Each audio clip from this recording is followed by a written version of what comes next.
ఈరోజు మన scrub typhus గురించి అందరికీ అవేర్నెస్ ఇచ్చే నేపథ్యంలో ఈ చిన్న మెసేజ్ అనేది ఇవ్వటం జరుగుతుంది.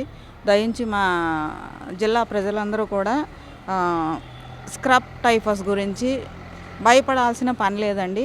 అది చిన్న పురుగు, జిగ్గర్ అనే పురుగు కాటు ద్వారా వస్తుంది.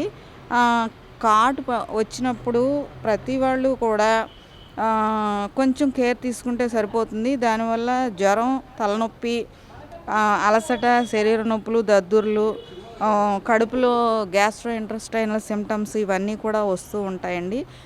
పురుగు కుట్టిన చోట ఎస్కార్ అనే మచ్చ కూడా వస్తుంది. దయించి మా ప్రజలందరూ కూడా కొంచెం అలర్ట్గా ఉండమని నేను నా వైపు నుంచి రిక్వెస్ట్ చేస్తున్నాను. ఎందుకంటే ఈ పురుగు కొంచెం గ్రీనరీగా ఉన్న ప్రతి ప్రదేశాల్లో కూడా కొంచెం ఫ్రీక్వెంట్గా మసలటం అనేది చేస్తుంది. దయించి జాగ్రత్తగా ఉండాలి. కానీ భయపడాల్సిన పని లేదండి. దీనికి ట్రీట్మెంట్ ఉంది, సింపుల్ ట్రీట్మెంటే.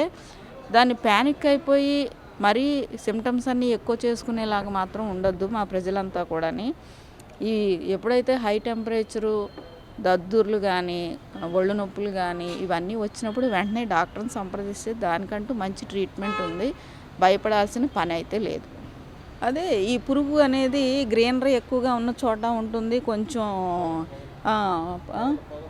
పొదలు అలాంటి చోట కూడా ఉంటుంది.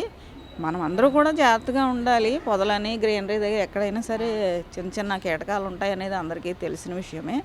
కొద్దిపాటి జాగ్రత్తలు తీసుకుంటే కొంచెం జాగ్రత్తగా ఉంటాం. కానీ ఈ విషయానికి ప్యానిక్ అవ్వాల్సిన పని లేదు.